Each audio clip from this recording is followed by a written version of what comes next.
What is the status of human rights in Africa?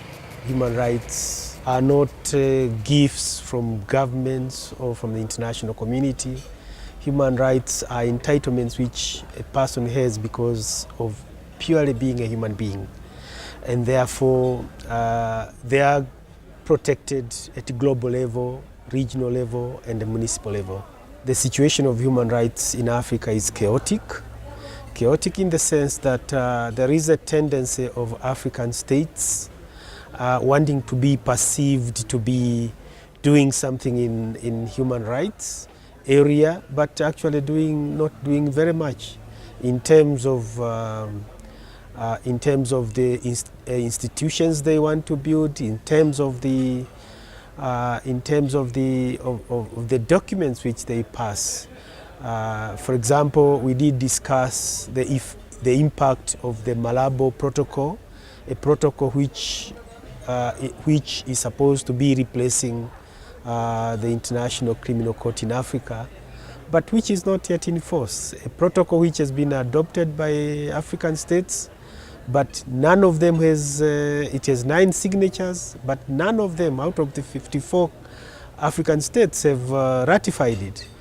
And this is two and a half years ago. So if you are serious about human rights, once you set out a document, you should go to the logical conclusion. So that's what we were arguing. And second, we were arguing that the Malabo Protocol is built on another protocol to merge the African Court on Human and People's Rights and the African Court of Justice established under the Constitutive Act of the African Union. That protocol itself, the protocol of measure of the two courts, is not yet in force since 2008. That is 8 years ago. So 8 years ago, you adopt a document, it's not yet in force, it has only 5 ratifications, and yet over it now you build another mechanism of Malabo, on the basis of which is not yet in force. It's like saying you want to build the second floor of a house without finishing the first floor. That's the African way of dealing with human rights, which is very, very unsatisfactory. African governments have never understood the Paris principles, the fact that human rights institutions are supposed to be independent of government, although they are funded by the government. So you find government asking, why are you criticizing us while we are paying your salaries? You see, you must pay, the government has a duty to pay the salaries and also the right to be criticized for violations of rights, where you let the police on innocent people and so on. Human rights institutions should come up when political rallies are stopped without any notice and so on. That they should come in. But now the government, in retaliation, if I may use the word, comes with various measures which make the human rights institutions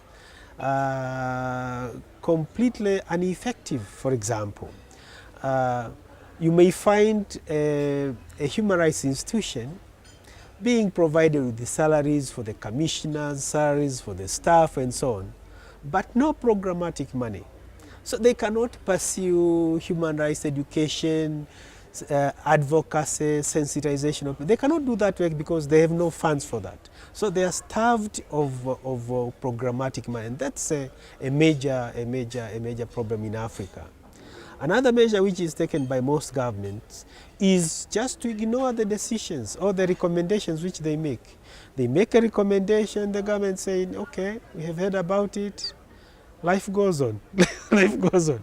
So we have those two bottlenecks when it comes to the operations of human rights institutions in Africa. One, being starved of programmatic money, so they cannot do programs, sensitization of people, advocacy and so on. And secondly, ignoring their recommendations. They recommend that these people whose properties have been destroyed should be compensated. The government says, we have heard that, we have no money at the moment. That's the end of the story. There is a genuine concern that the majority of the cases in the court are from Africa, while we know that there are serious violations elsewhere in the world, which the court is not addressing with the same vigor and with the same intensity.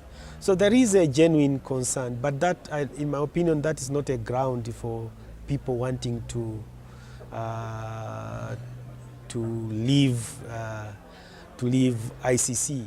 And also there is the strange situation where countries which have not signed and others who have unsigned the Rome Statute are the one using the Security Council to refer cases to the same organization which they don't subscribe to. So we have a double standard here, and also a situation where genuineness is not shown.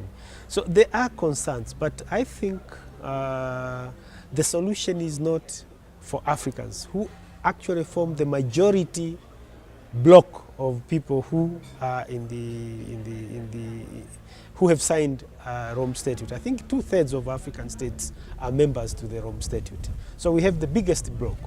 Now the question of leaving, I don't think that is a way out. I don't think there is the way out, because there are still serious human rights violations in Africa. And the court to be there as a potential threat is sufficient to protect normal Africans in the continent. Particularly when they touched the president of Kenya and the vice president of Kenya and the president of Sudan. It indicates that, you know, presidents are not above the law, you know, for the first time. People you always thought are above the law are now being pursued, especially when you see a president or vice or deputy president on the dock. That's enough to show that at least we have somewhere we can run to. In order for the complaints against ICC to go down, I think they need to be global, because this is ICC, International Criminal Court. But there's a lot of concentration in Africa, although I must also say that some of those cases in ICC were brought by Africans themselves. So it is not only ICC, but nevertheless, they need to be global in reach.